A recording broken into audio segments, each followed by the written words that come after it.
Ashama arkafune kabajamtoota fi daawwattoota hordoftoota keenya nageenyi koo kan jaalalaa fi kabaja bakka fi lafa jirtanitti isiniif haa baay'atu. Anis obboleettiin keessan bakka fi lafa jirutti Waaqayyoof galannaa ga'u nagaa fayyaa kootidha. Isinis akka nagaa fayyaa naaf taatan Waaqayyo biraa abdii guddaan qaba. Egaa akka warroonni mana kanaaf haarawaa taatan like, share, subscribe gochuudhaan gara maamila keenyatti dabalamaa isiniin jechuu jaaladha. Har'ammoo viidiyoon har'a hedduu qalbii nama cabsa. Wantoonni yeroo ammaa deemaa jiru kuni qalbii nama cabsa jechuudha. Callisuufis akka callisnu hin qabnu. Kanaafuu yaabboloota koo viidiyoo akkanaa share godhaadha. Lubbuudha waan ta'eef lubbuu irratti ashoofan hin jiru. Wanti kun wanta lubbuuti. Isin hunduu share godhaa isiniin jechuu jaaladha. Mee asumarraa viidiyoo tokko dhaggeeffanneetoo walitti deebinee isiniin jechuu jaaladha. Garuma viidiyoo isin dabarsa. ሁላችሁም ስለዚህ ሊሰምታችኋል ይሄ ልጅ እንደማንኛውም ሰው ሳውዲ ላይ ሰርቶ ለመለወጥ ነው ሄደው እና የአማራ ልጆች አግደውት ወደ 30,000 ሪያል ጠይቀውታል 30,000 ሪያል የማታመጡ ከሆነ ይሄ ልጅ እንገለዋለን እያሉ ልጁን እየቀጠቀጡት አይኑ ራሱ ምን እንደሚመስል ማየት ትችላላችሁ ከዚህ ፎቶ ላይ እና አንድ ማወቅ ያለባችሁ ነገር አለ እንኳን 30,000 ሪያል የኢትዮጵያ 1 ሚሊዮን ምናምን ብር አይደለምና 1,000 የሚሰጣችሁ ኦሮሞ የለም 1,000 ብር የኢትዮጵያ 1,000 ብር የሚሰጣችሁ የለም ለምን እንደሆነ ታውቃላችሁ አንድ ስታግዱ 10 ማገድ እንደምንችል ስለምናቅ 20 ማገድ እንደምንችል ስለምናቅ ስለዚህ በሰላም ይሄን ልጅ ብትለቁት ይሻላል ልጁ ምንም አያውቅም እንደማንኛውም ሰው ሰርቶ ለመለወጥ ነው ሄደው ልጁም የምትወዱትን ወንድም ካላችሁ አንድ ሰው እንዳያልፈኝ ይሄንን ቪዲዮ ሼር አድርጉልኝና ለምመለከተው አካል አድርሱልኝ ይሄ ልጅ ልክ እንደኛ ሰርቶ ለመለወጥ ብሎ ነው ከሀገር የወጣ ስለ ፖለቲካ ስለምትጨማልቁት ጭምልቅ ምንም ነገር አያውቅም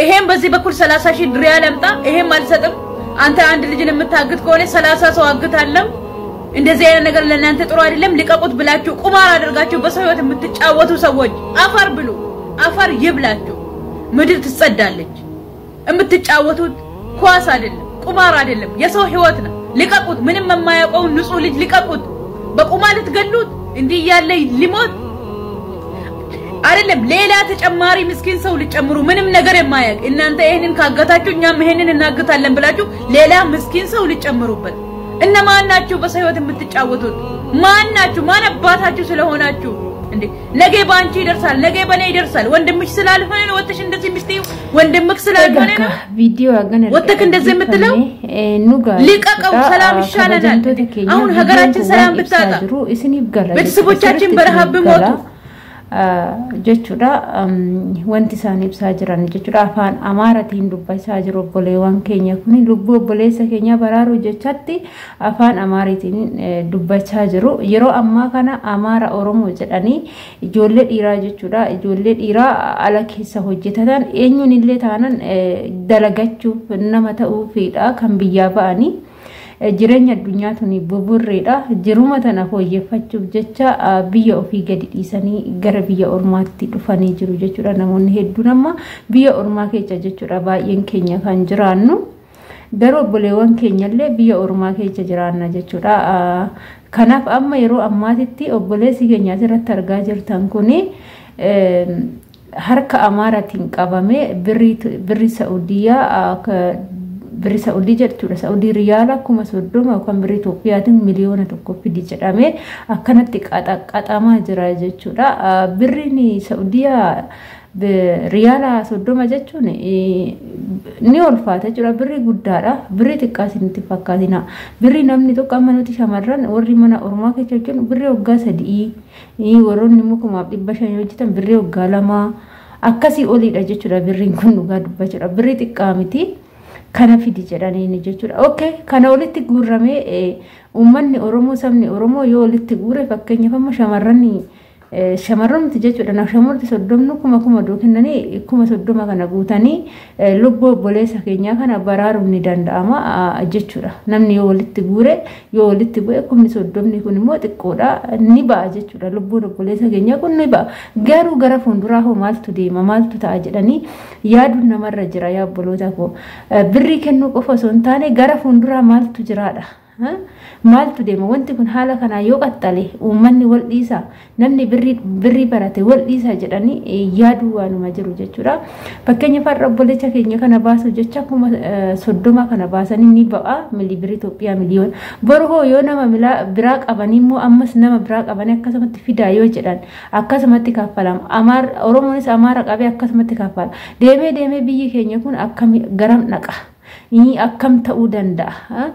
Kanaaf jechuudha anis akka mataa kootti wanta akkanaa kun taateen amma deemaa jiru kun akka dhaabbatudha bakka balaleeffachuu qabna malee wanta kana maallaqa kaffalamee ba'amee borus immoo kan kana caalu dhufuu danda'a. Fakkeenyaaf shamarran hedduun ijoollee Amaaraa ijoollee Oromoo ta'anii kan mana tokko keessa hojjetantu jira kana beekuu qabdu beekaa.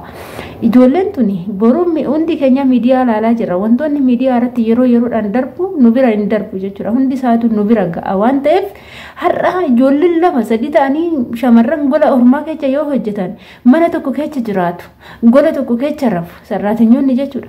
Sababa saniin har'a yoo kun adeema ta'e boru ijoolleen gola tokko keessa hojjetu maal ol gooti akkam ol godhu akkasumas immoo ijoolleen namni biyya ormaa keessa jiru biyyi keessa jiru kun biyya gandaati biyya garbummaati jechuudha. Biyya garbummaatitti namni hojjetachuu biyyaa ba'ee xaarrachuu biyyaa ba'ee biyya ormaa keessatti wanta agana fokkataa kana walirratti hojjechuun Itoophiyaawwan akkana ofiifuu walajjeessa aganuun jedhanii jarru maqaa nu balleechan kana hunda ga'uun kun baay'ee nama saalfachiisa dhugaa dubbachuudhaaf waan baay'ee nama saalfachiisudha.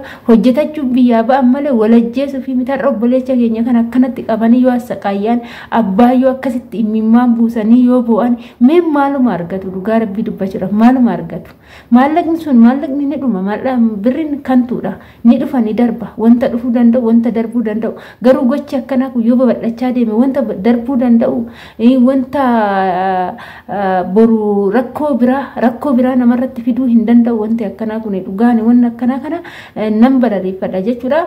Kanaafuu mucaan kun akkuma qaban gadhiisuu qabu malee maallaqa kaffalamee yoo ba'e boru uummanni wal fixaa namni waliin dhiisu maaliif jennaan ani eenyu gadi jecha jedhamutu jira. Kanaafuu ijoolleen baay'een akkanatti wal miidhaa jirtu biyya ormaa keessatti ፕሊዝ ይሄ ነገር ይቆምበት። ይሄ በጣም ክፉ የሆነ ነገር ነው እንጂ በጣም በብር የሰው ነፍስ ይዞ እንደዚህ መጫወት ወይም ደግሞ ለሰው አንድ ሰው ተይዞ አንተ ኦሮሞ ነው ተብሎ ተመቶ እንደዚህ ቢደረግ ብሩ ተከፍሎ ይሄ ልጅ ቢወጣ ነገ ምን ይፈጠራል ብሎ ማሰብ ግድ ይላል። ስለዚህ ይሄንን jechuun saba akkanatti addaan ol qoodu waa'ee sabaaf sablammoota akkanatti addaan ol qoodu waan hojjennu adda baasnee beekuu qabna siniin jechuu jaaladha kabajamtoota keenya.